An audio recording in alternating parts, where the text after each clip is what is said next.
pétillant, original, chaleureux. Curiosité, bienveillance et art. Alors je dirais enthousiasme. Monde enchanteur. Le chant de la matière. Le partage.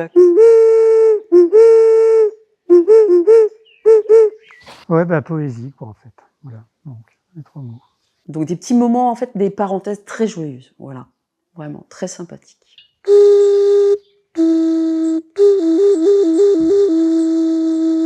Alors j'ai dit plaisir, ressenti et ensemble. Joie. Nature. Création. Non, c'est vraiment un chouette projet.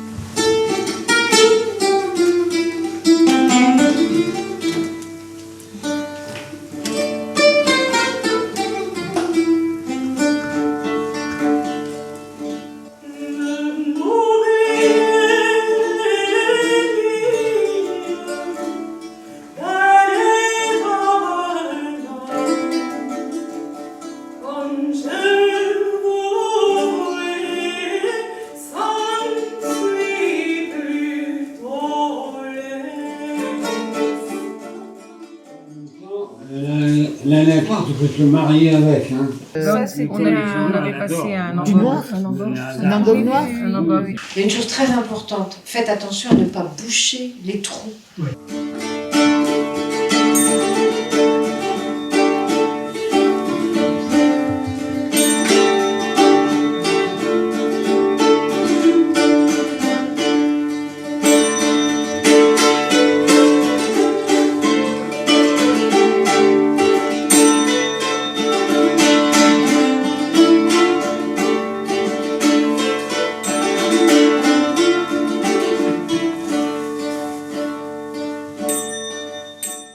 Donc, on a effectivement encadré les ateliers des ocarinas.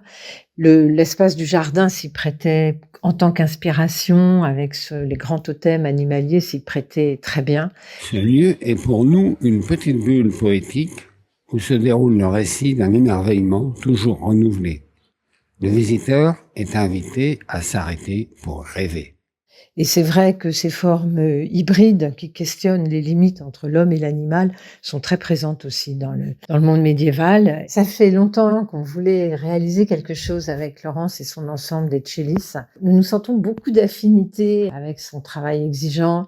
Le chant de la terre, on l'a pensé ensemble aussi et que ça pouvait être l'opportunité de mêler à la fois le chant et la sculpture, le modelage. Il a fallu le soutien d'Arlette Biget, qui est une flûtiste avec laquelle on a travaillé justement l'étalonnage des instruments et surtout la façon de les faire siffler et chanter. On s'est beaucoup à la fois amusé et en même temps c'était très technique.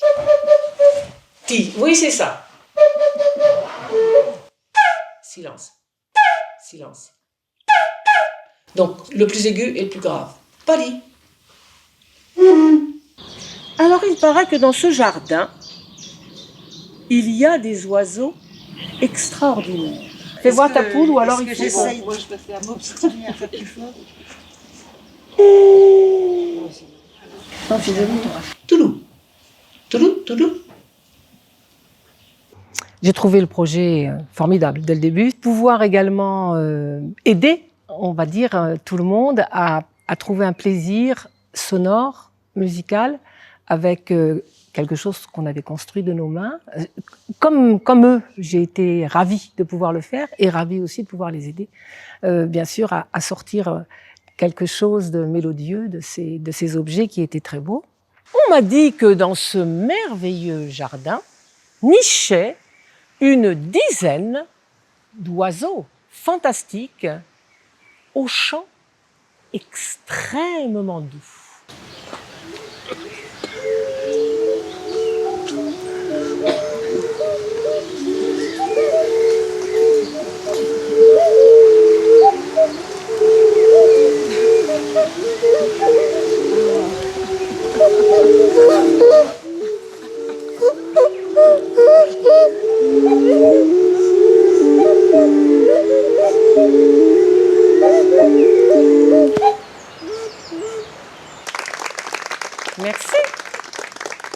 Et maintenant, suivez-nous.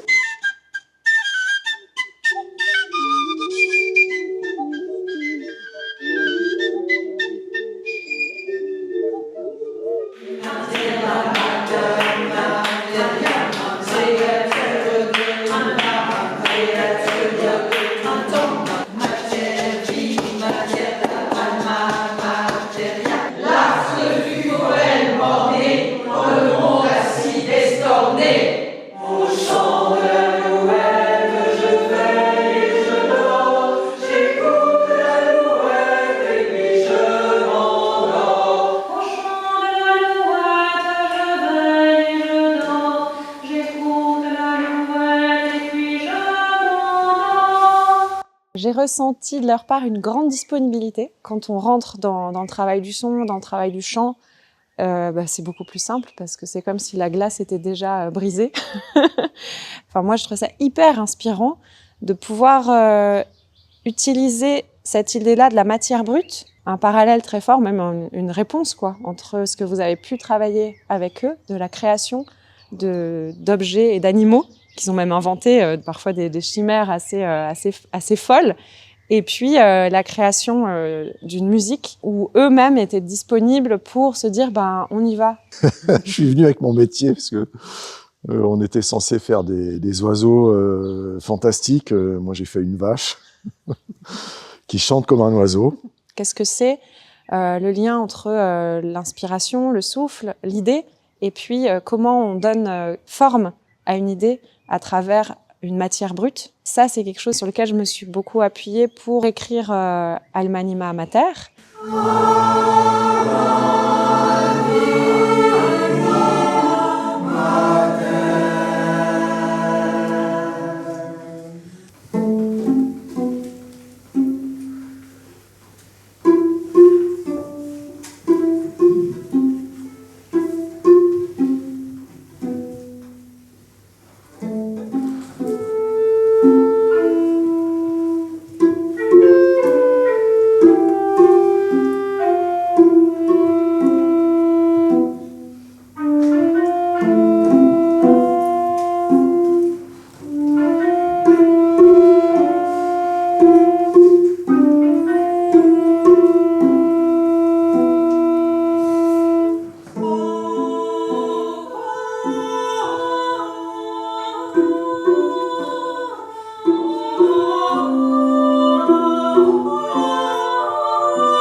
Bon, alors, c'est un projet riche, puisqu'il associe une amitié très précieuse entre des artistes, un lieu exceptionnel, avec deux expressions, la terre et le son, la musique, le souffle. On va alterner entre des pièces qui viennent du roman de Fauvel, qui est un best du Moyen-Âge, un texte extrêmement critique du pouvoir en place et parle d'un âne qui a pris le pouvoir. Le monde marche à l'envers. Mensonge, hypocrisie, simonie, goût de l'argent, ça va être extrêmement valorisé, et la vérité, la sincérité, la droiture, ça ne vaut plus rien. Nous, on va alterner cette musique de Fauvel avec des textes d'aujourd'hui d'un auteur que j'aime particulièrement qui s'appelle Jacques Robottier, et on va prendre des extraits de son discours contre les bêtes.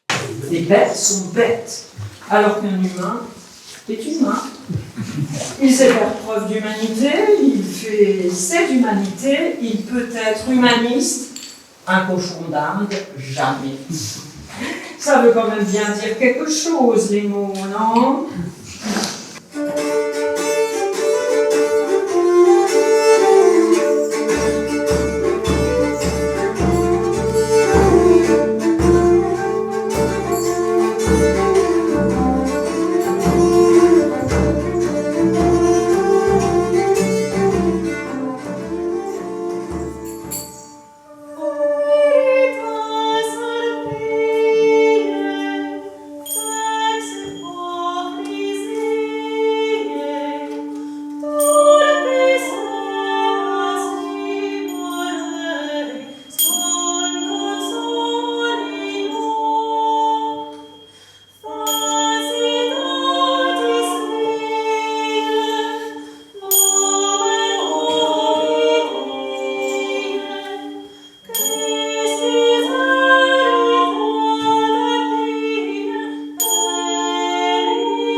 Regardez ces brebis.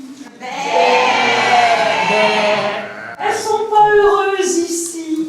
Petite prairie, brebis. Je serai votre acteur, je serai votre pasteur. Oui, vous pouvez nous remercier de vous sauver de votre liberté.